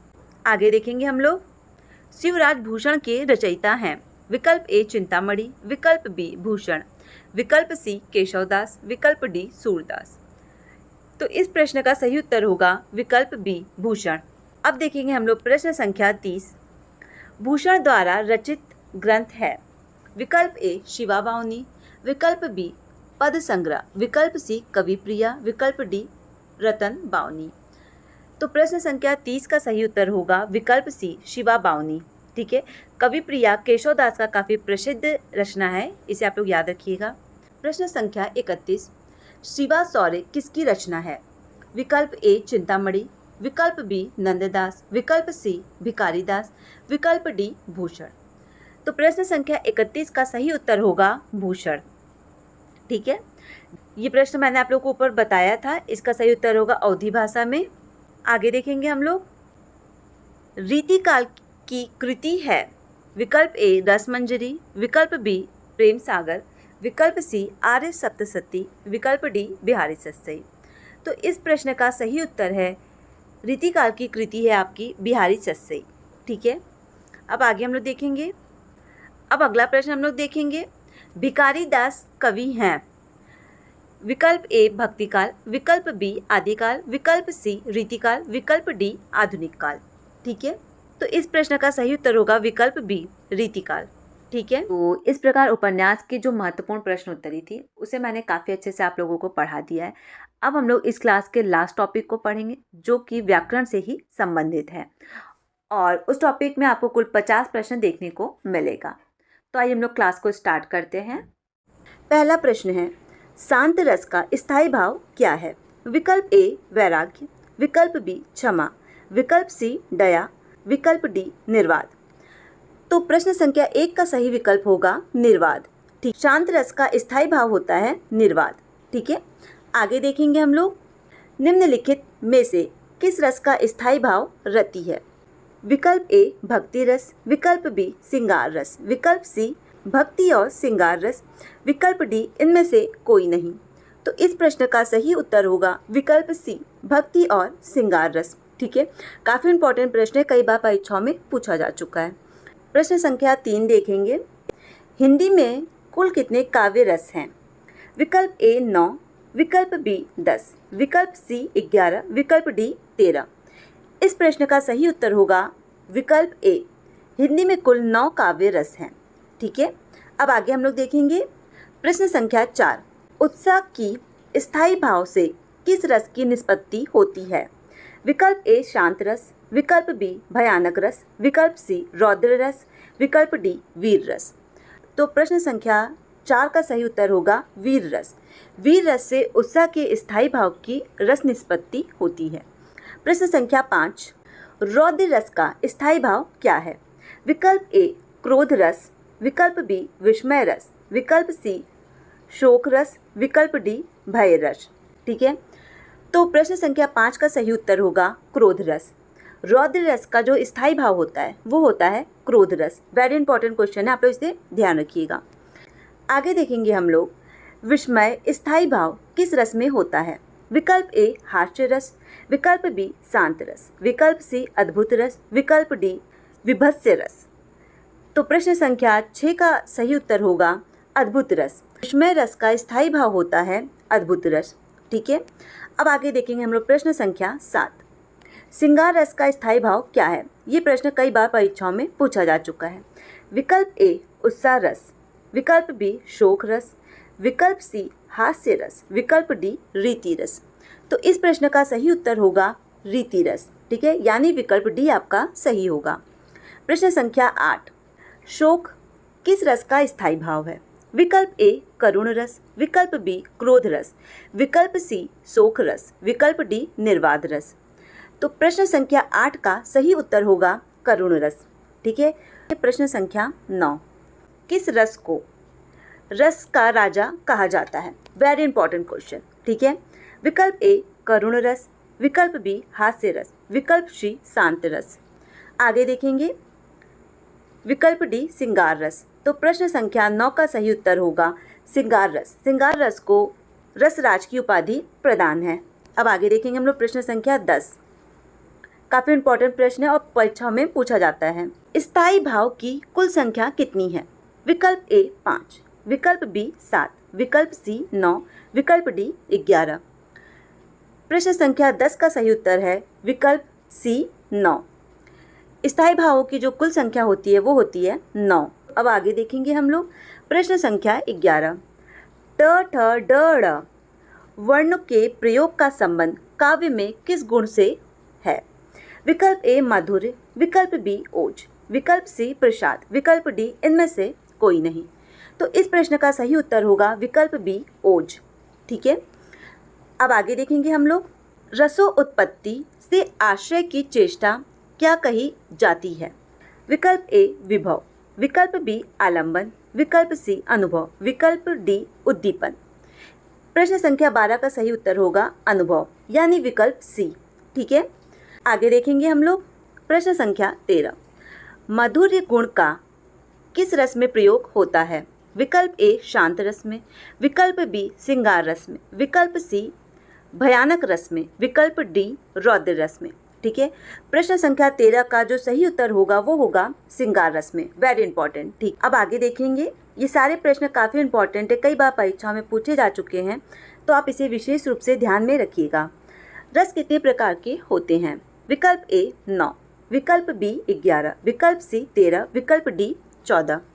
तो इस प्रश्न का सही उत्तर होगा विकल्प बी 11।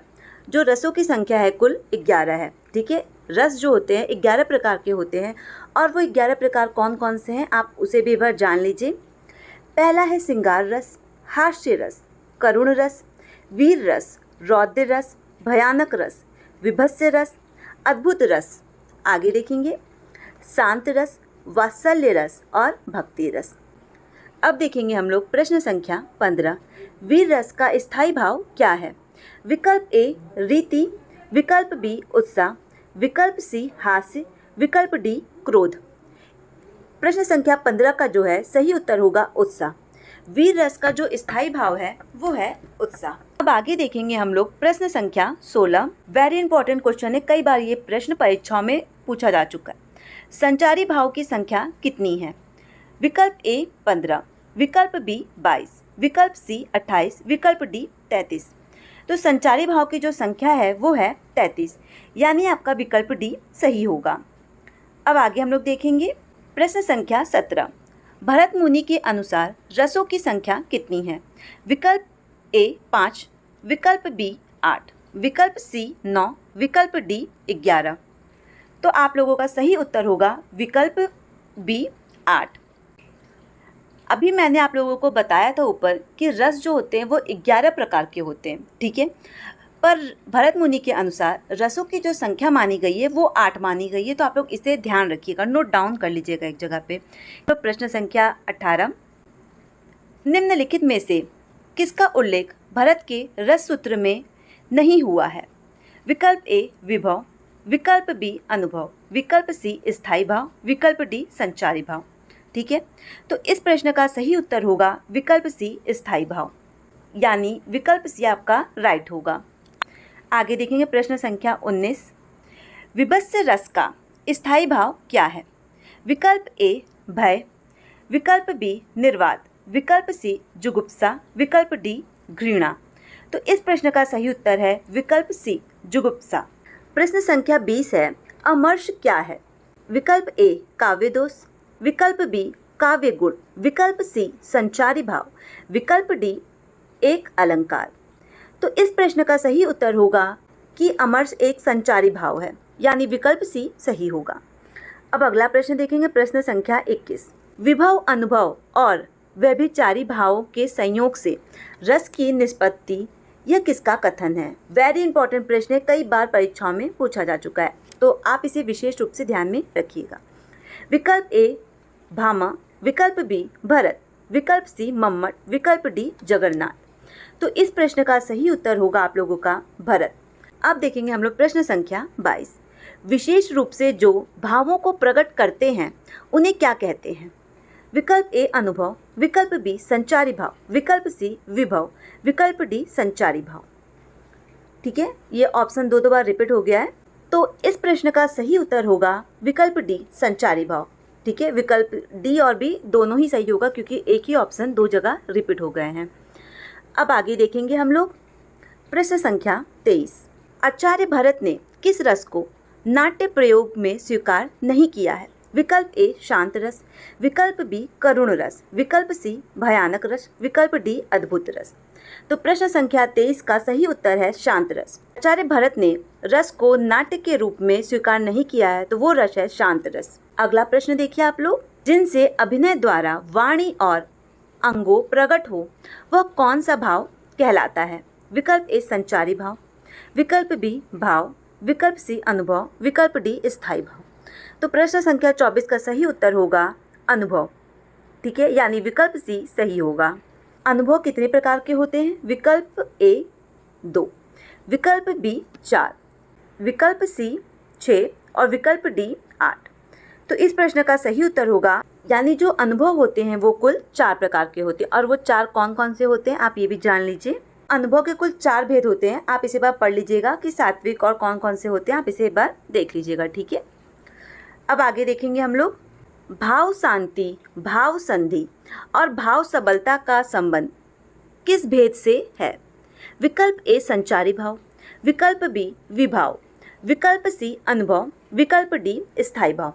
तो प्रश्न संख्या 26 का सही उत्तर होगा विकल्प ए संचारी भाव। ठीक है, अब आगे देखेंगे हम लोग प्रश्न संख्या 27। वे पथु कैसा अनुभव है? Very important question.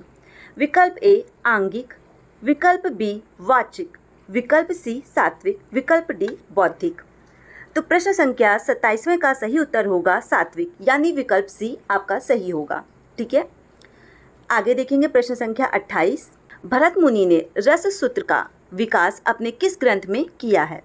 विकल्प ए हृदय दर्पण, विकल्प बी नाट्य दर्पण, विकल्प सी नाट्य शास्त्र, इनमें से कोई नहीं। तो भरत मुनि ने रस सूत्र का विवेचन अपने नाट्य शास्त्र ग्रंथ में किया है। अब हम लोग देखेंगे अगला प्रश्न। आचार्य देव ने किस भाव को 34वां भाव कहा है? विकल्प ए छल, विकल्प बी स्मृति, विकल्प सी पुलक, विकल्प डी रोमांच। तो इस प्रश्न का सही उत्तर होगा विकल्प ए छल। प्रश्न संख्या 30। किस रस का संचारी भाव उग्रता, गर्व और हर्ष आदि है?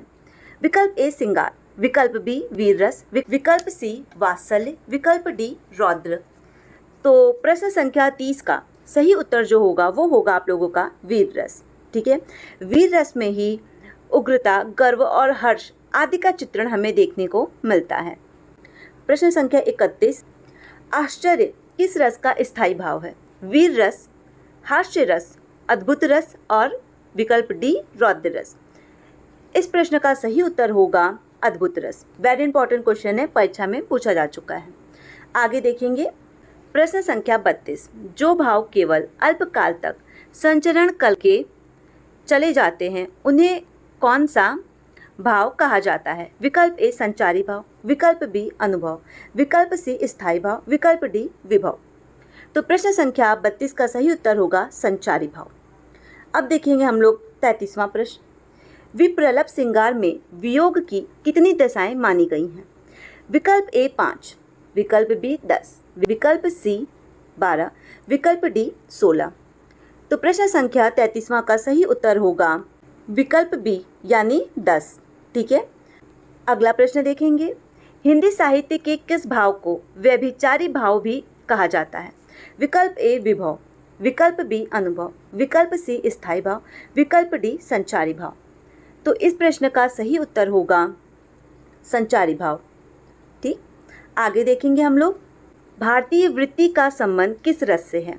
विकल्प ए वीर रस, विकल्प बी विभत्स्य रस, विकल्प सी अद्भुत रस, विकल्प डी हास्य रस। तो इस प्रश्न का सही उत्तर होगा विकल्प सी अद्भुत रस। ठीक है, अब आगे देखेंगे हम लोग, किस भाव की परिपक्व अवस्था को रस कहा जाता है? विकल्प ए अनुभव, विकल्प बी विभव, विकल्प सी संचारी भाव, विकल्प डी स्थायी भाव। तो प्रश्न संख्या 36 का सही उत्तर होगा स्थायी भाव। स्थायी भाव को ही परिपक्व अवस्था का रस कहा जाता है। अगला प्रश्न देखेंगे हम लोग, अब लौ नासी अब ना नसौ, इसमें कौन सा रस है? विकल्प ए शांत रस, विकल्प बी करुण रस, विकल्प सी भक्ति रस, विकल्प डी अद्भुत रस। तो प्रश्न संख्या 37 का सही उत्तर होगा शांत रस। अगला प्रश्न देखेंगे, हिंदी साहित्य में नवा रस कौन सा है? विकल्प ए करुण रस, विकल्प बी अद्भुत रस, विकल्प सी भक्ति रस, विकल्प डी शांत रस। तो इस प्रश्न का सही उत्तर होगा विकल्प डी यानी शांत रस। अब अगला प्रश्न हम लोग देखेंगे, वीरों का कैसा हो बसंत, इसमें किस रस का वर्णन किया गया है? ठीक है, विकल्प ए वीर रस, विकल्प बी अद्भुत रस, विकल्प सी श्रृंगार रस, विकल्प डी विभत्स रस। तो इस प्रश्न का सही उत्तर होगा वीर रस। और ये जो वीरों का कैसा हो बसंत, ये पंक्ति किसकी है आपको ये भी पता होना चाहिए। तो ये पंक्ति है सुभद्रा कुमारी चौहान का। प्रश्न संख्या 40, विद्या के वापसी उदासी तपोव्रत धरी महाबिनु नारी दुखारे, इस पंक्ति में कौन सा रस है? विकल्प ए श्रृंगार रस, विकल्प बी करुण रस, विकल्प सी हास्य रस, विकल्प डी वीर रस। इस प्रश्न का सही उत्तर होगा वीर रस। प्रश्न संख्या 41, जब पहुंची चपला बीच धरा छिप गया चांदनी का कगार, इस पंक्ति में कौन सा रस है? विकल्प ए वात्सल्य रस, विकल्प बी संयोग श्रृंगार रस, विकल्प सी वीर रस, विकल्प डी अद्भुत रस। प्रश्न संख्या 41वें का सही उत्तर है संयोग श्रृंगार रस। अगला प्रश्न हम लोग देखेंगे, प्रत्येक रस के संचरण करने वाले भाव को क्या कहते हैं? विकल्प ए स्थायी भाव, विकल्प बी अनुभव, विकल्प सी संचारी भाव, विकल्प डी उद्दीपन। तो इस प्रश्न का सही उत्तर होगा वो होगा संचारी भाव। अगला प्रश्न हम लोग देखेंगे, कनक की किन निपुर धुनी सुनी में, इस पंक्ति में कौन सा रस है? विकल्प ए वात्सल्य रस, विकल्प बी संयोग रस, विकल्प सी वीर रस, विकल्प डी अद्भुत रस। तो इस प्रश्न का सही उत्तर होगा संयोग श्रृंगार रस, यानी विकल्प बी आपका सही होगा। अगला प्रश्न हम लोग देखेंगे, प्रश्न संख्या 44, हे खाग मृग हे मधुर श्रेणी तुम देखी सीता मृग नैनी, इस पंक्ति में कौन सा रस है? विकल्प ए संयोग श्रृंगार रस, विकल्प बी वियोग श्रृंगार रस, विकल्प सी करुण रस, विकल्प डी रौद्र रस। तो प्रश्न संख्या 44वें का सही उत्तर होगा वियोग श्रृंगार रस।